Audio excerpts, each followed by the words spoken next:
আমাদের ক্যামেরার সম্মুখ প্রান্তে এখানে আছে কি না আসলে হোটেল যেহেতু আমরা আত্মীয় স্বজন এসেছেন সাতক থেকে এসেছে অ্যাম্বুলেন্স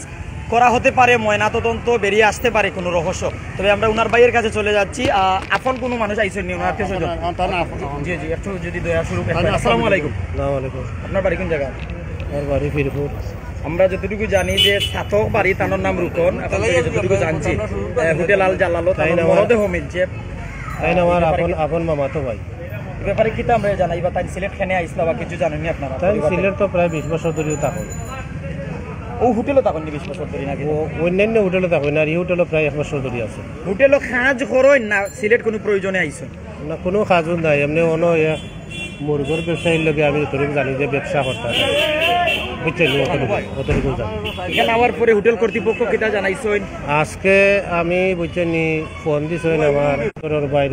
বইন বুঝছেন হোটেলটা একটু দেখাবেন জি বইনে ফোন দিছে দিয়া কইছে যে ভাই সাহেব কোনো খবর পাইছে নি বলে না কি হয়েছে বলে রুকন ভাই সাহেব তো মারা গেছে বলে কিতা হয় বলে হয় বলে সে কইছে বলে হোটেলের ম্যানেজারে জানাইছে খান নাম্বারে কল দিছিলা হোটেল থেকে প্রথম এই নম্বর তারার গেছে কারণ আমি জানতাম এরপরে কে বা কারা আপনারা আইছেন আমরা আইছি আইয়ারি বাদে ম্যানেজারে কইছেন যে ওই টাইম মারা গেছেন যে যাত্রী সকল তখন এরা কইছেন যে বন্ধ করে হোটেল ও বলে গিয়ে তারা দেখছেন ভাই আপনার সম্পর্কে কি তাই রুকন ভাই তাই আমার ফুল করো ভাই আপনার সম্পর্কে মর করো ভাই আচ্ছা আপনার কোনো অভিযোগ আছে জি না সুস্থ সবল শরীরে আসলেন অসুস্থ আছে অসুস্থতা রোগ কিটা আছিল রোগ আমরা মেডিকেল জানি হার্টও সমস্যা এর বাদে অনেক একটা টিউমারও আছে তাহলে বুঝছেন এখন আপনারা কিটা আর এই মাঝখানে তো সারা পরিবার বাড়ির নেওয়া যাননি কোনো ব্যবস্থা আছে আমরা তো কোনো ব্যবস্থা গেছিলাম আমরা তো চাইছিলাম দিলে তো আইন শৃঙ্খলা বাহিনী তারা আর আমরা এটা দিছিল তারা তো তদন্ত করতাম আপনার ইচ্ছা আছে আমরা ইচ্ছা আছিল নেওয়ার এই ব্যাপারে আপনি কিটা কইবা আমার তো ইচ্ছা আসলো নেওয়ার ইচ্ছা আছে তারা জানা পুলিশের যাবে মানে ময়নাতদন্ত সারা আমরা ইচ্ছা আমরা ইচ্ছা চাই আমরা কোনো জবাবপত্র দরকার না আচ্ছা কয়দিন থেকে কোনো খবর পাইছেন নিজে পরিবার থেকে বিচ্ছিন্ন আছেন ওনার যোগাযোগ এটা জানেন না জি না জানেন না আপনি কিটা হইনি একবারে আত্মীয় আমি ভাই পরিবার থেকে কিছু জানছেন না কদিন থেকে পরিবারের সাথে যোগাযোগ নাই আমার পরিবার লগে তো বহুত যার তার 20 বছর তো নেই যোগাযোগ নাই না যোগাযোগ এমনি মাসে একবার যাই আমরা বাড়িতে গিয়ে আর কোনো হাল যাই না এখন পর্যন্ত আমরা যতটুকু জেনেছি যে পরিবারের নেই কোনো অভিযোগ তবে ওনার মরদেহ অর্থাৎ প্রাণহীন দেহ পড়ে আছে হোটেল আল জালালে এসেছে অ্যাম্বুলেন্স লাশ কাভারিং করে নিয়ে যাবে পুলিশ ময়নাতদন্তের জন্য Sylhet M A G Osmani medical college হসপিটালে যদি আপনারা একটু দেখেন আমরা একটু সামনে যেতে চাই এখানে কিন্তু অনেক মানুষ ভিড় করেছেন যেমন হোটেল আল জালাল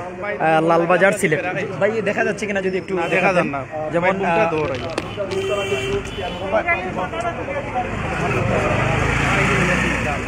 দর্শকদের জানিয়ে রাখছি হোটেল আল জালাল